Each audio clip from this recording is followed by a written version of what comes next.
Hey, what is going on, everyone?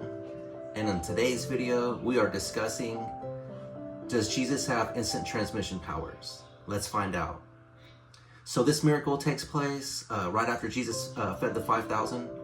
The disciples get on the boat and they're headed across the Sea of Galilee to Capernaum. And Jesus retreats into the mountains by himself, and he's supposed to meet up with them later. So I'm going to read from John chapter 6, verse 16 through 21. When evening came, his disciples went down to the sea, got into a boat, and started across the sea to Capernaum.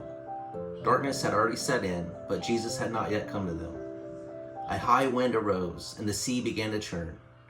After they had rowed about 3 or 4 miles, they saw Jesus walking on the sea. He was coming near the boat, and they were afraid. But he said to them, "It is I, do not be afraid." Then they were willing to take him on the boat. And immediately, the boat was at the shore where they were heading. Immediately. So once Jesus walked on water, they got him in the boat. It says that everyone in the boat was immediately to where they were going. And, a lot of people say that, they were just excited and overwhelmed from the miracle of Jesus walking on water. And they just actually didn't realize that they had traveled that far.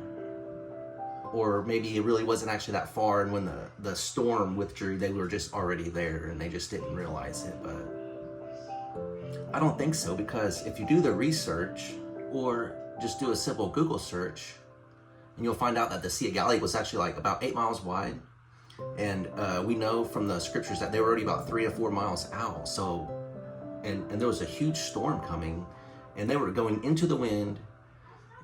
The waves were churning, and it said they left in the evening time, and they had been rowing into the 3rd hour of the night, which was like 3 or 4 in the morning. So they had been rowing all night long, which was very difficult. I mean, this was a challenging trip they had made. And then if you look on here, it says that they were already out 3 to 4 miles out, and the full crossing to their side could be another 6 to 8 miles. So they could have potentially had another 2 to 4 miles to row.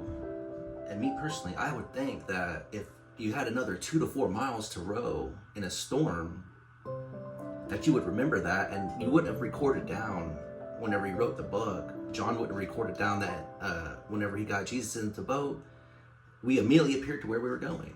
He wouldn't have recorded that if he had to row another 2 to 4 miles in the storm, because that's something that he obviously would have known.